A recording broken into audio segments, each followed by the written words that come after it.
La rencontre présidée le 3 juillet 2025 par le ministre d'État congolais, ministre des Mines, des Industries minières et de la Géologie Pierre Oba, avait pour objectif de faire le point sur l'état d'avancement des travaux sur le site d'exploitation de la mine de fer de Nabeba. Avec la volonté manifeste d'engager dans les brefs délais l'exploitation de la mine de fer de Nabeba, les différentes parties ont passé en revue les points d'ombre qui jusqu'ici empêchaient le démarrage effectif de l'exploitation de la mine. Après l'octroi des permis d'exploitation des mines de fer d'Avima, Adondo et Nabeba, la société Sainga Mining Development et son partenaire Bestway Finance Limited passent à l'action. Depuis le lancement des travaux à Swanké sur la mine de Nabeba en mai 2024, les populations piaffaient d'impatience quant à la mise en production de cette mine. Entre diffamation et supputation sur la compétence de l'entreprise en charge de l'exploitation de cette mine, la rencontre de Brazzaville a permis à l'entreprise de réaffirmer son engagement quant à la bonne marche de ce méga projet transfrontalier si cher à la République du Congo et au Cameroun. Cette première rencontre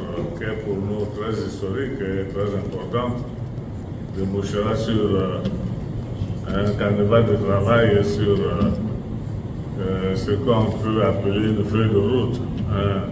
un chronogramme de travaux pour l'ensemble du projet, aussi bien du côté camerounais que du côté congolais, pour qu'il y ait harmonie et que le succès de notre méga projet soit assuré. C'est d'ailleurs la raison pour laquelle, dans l'attente de la construction du chemin de fer devant relier Swanké, où se trouve la mine de fer de Nabeba, au port autonome de Kribi, Bestway Finance Limited a prévu des camions à faible tonnage pour l'exportation du minerai riche en DSO. Et dès le mois de décembre 2025, les premiers camions quitteront la mine de fer de Nabeba pour s'acheminer vers le port autonome de Kribi au Cameroun. Nous avons été très heureux de pouvoir confirmer à la République du Congo, représenté par son Excellence Monsieur le ministre d'État,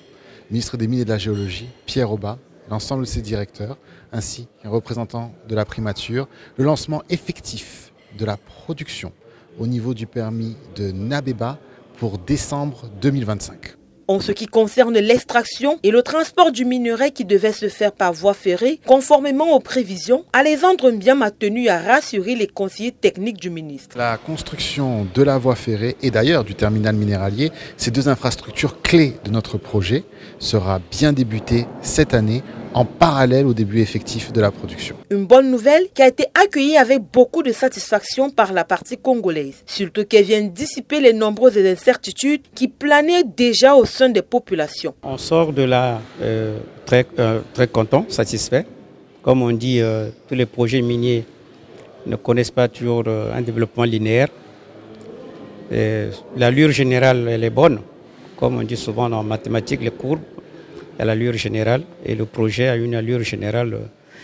très agréable. Soulignons que lors de la présentation des prévisions pour la mise en production de la mine de Nabeba, Alexandre Mbiam, qui avait à ses côtés le directeur financier de Bestway Finance Limited, Sedingako Kechanga, ainsi que le nombreux partenaires chinois, a indiqué que la construction au Congo-Brazzaville de la ligne ferroviaire longue de 1300 km va mobiliser 3300 personnes et formera des spécialistes congolais. Le jeu de questions-réponses entre les deux parties a permis à Bestway Finance Limited de mieux expliquer son plan de travail tout en rassurant les conseillers techniques du ministre sur les retombées économiques que le Congo engagera sur le transport par route du minerai. Les retombées, c'est les qualifications,